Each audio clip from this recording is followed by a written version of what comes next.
No one is born with the voice of the wind lodged in their throat.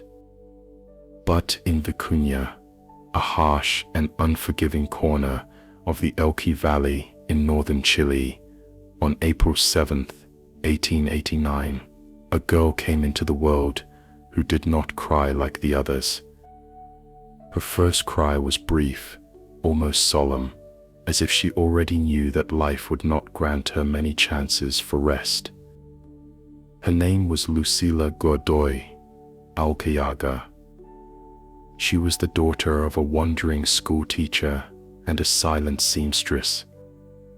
Her father, Juan Jeronimo Godoy, was a frustrated poet, a dreamer without discipline, a man who disappeared when Lucila had barely learned how to walk. That abandonment carved a deep wound into the child, an absence that would later become the central metaphor of everything she would try to understand, name, and heal through language. Her mother, Petronila Alcayaga, a woman of iron resolve and austere eyes, carried alone the burden of raising her children in a world where poverty was not the exception, but the rule. They lived among dry hills, under a sun that showed no mercy. The land spoke in silence, broken only by the hum of bees and the restless whisper of the wind.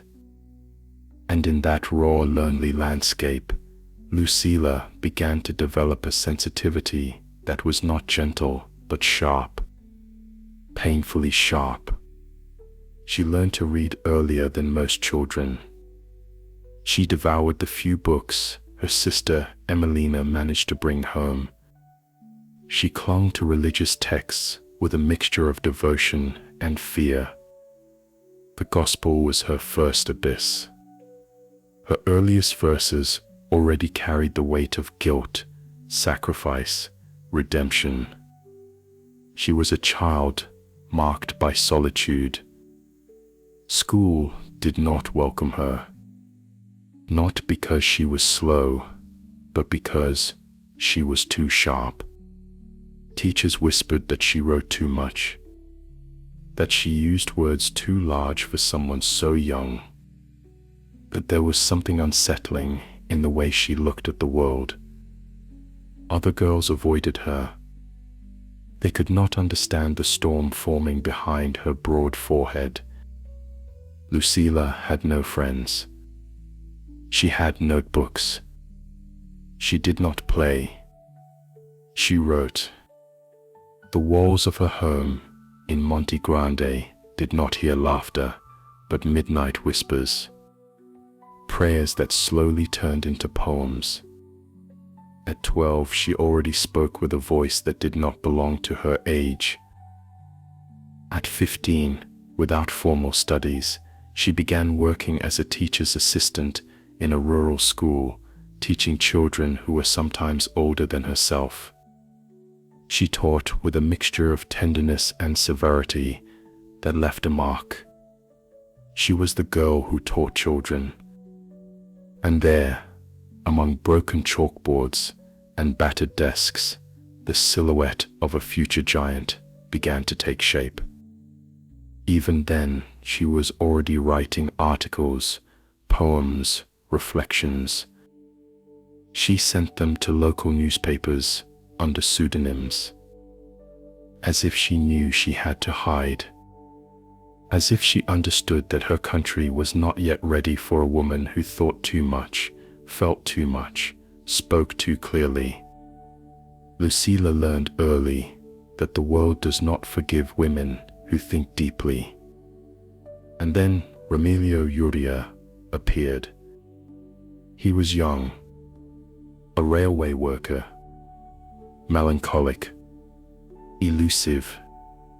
The relationship was brief, intense, desperate.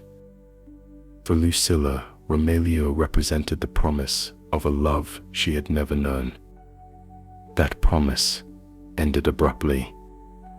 In 1909, overwhelmed by debts and personal crises unrelated to her, Romelio took his own life. The gunshot echoed through Lucila's existence like a sentence. She never recovered. She withdrew into herself.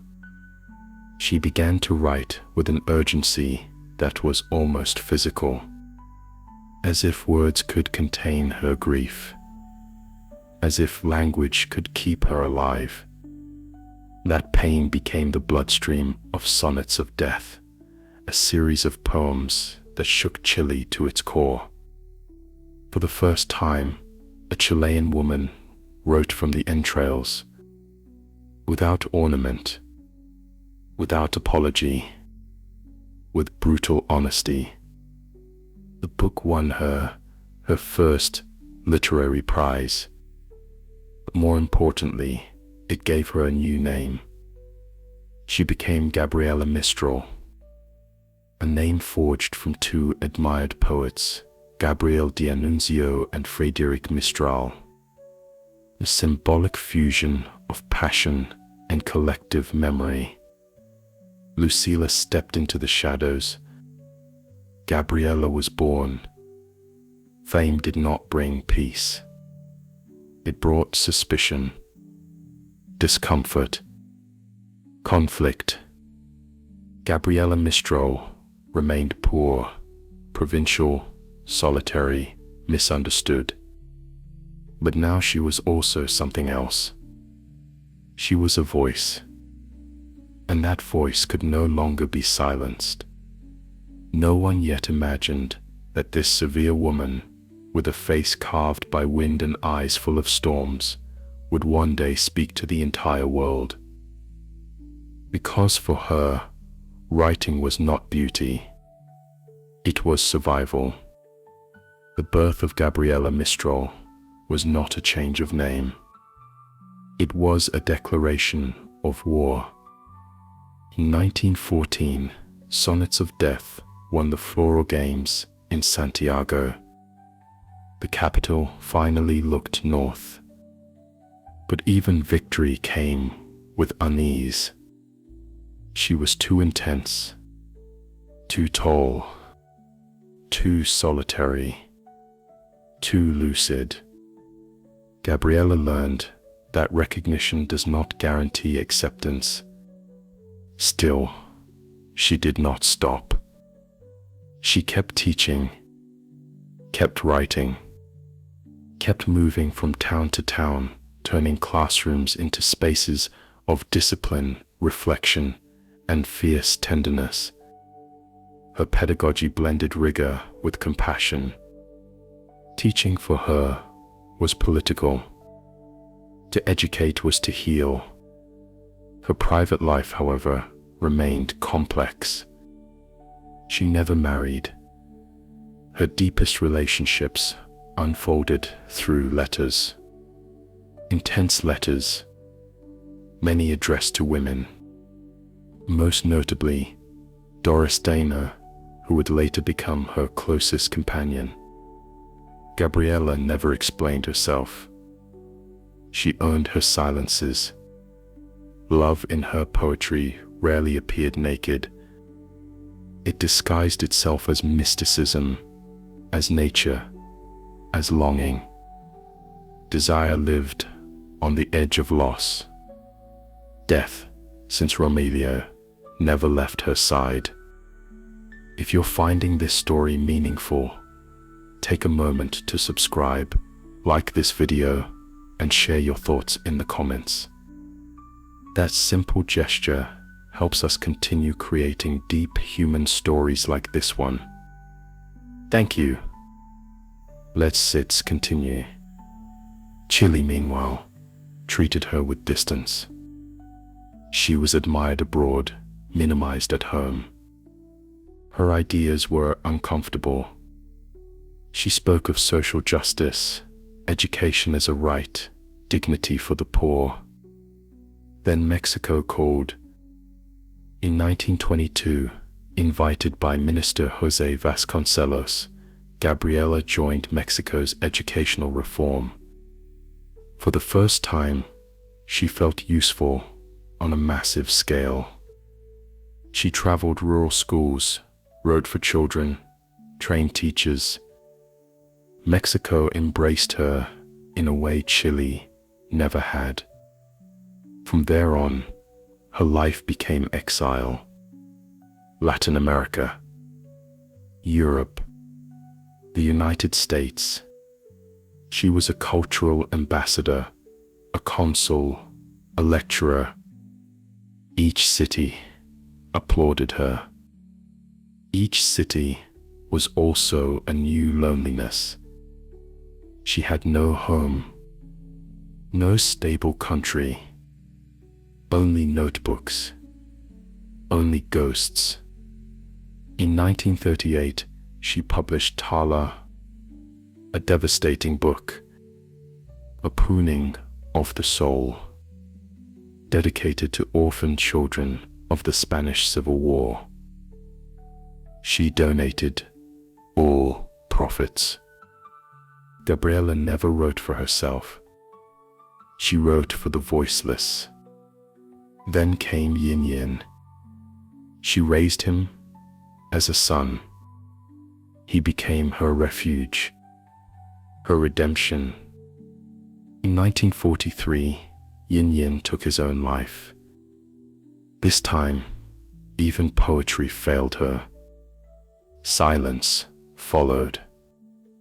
From that silence came Lega, her darkest book. Rage, despair, resistance, a testament written in fire. And then recognition finally arrived. On December 10th, 1945, in Stockholm, Gabriela Mistral became the first Latin American Nobel Prize in literature. She spoke as a teacher, as a daughter of Latin America, as a voice for the forgotten. No triumph, no tears, only truth. The world opened its doors. Gabriela remained wandering. In her later years, Doris Dana became her companion, protector, witness. Their bond defied labels. It did not need them. Gabriela continued writing, criticizing power, defending dignity, rejecting mediocrity. Cancer finally claimed her body. On January 10th, 1957, she died in New York. "I'm not dying," she said.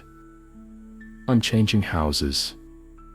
Chile declared national mourning. Her body returned to the Elqui Valley. Lucila returned as Gabriela.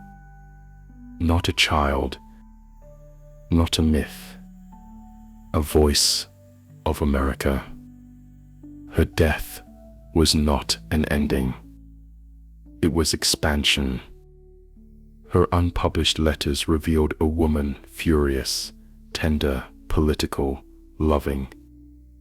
Feminism reclaimed her. Educators recognized her. Dissident voices embraced her. Gabriela was never comfortable, never obedient, never finished. She did not ask for monuments.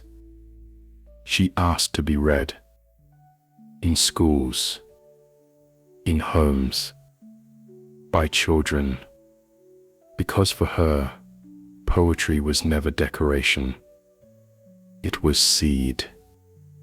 If you've made it this far and haven't subscribed yet, this is the moment.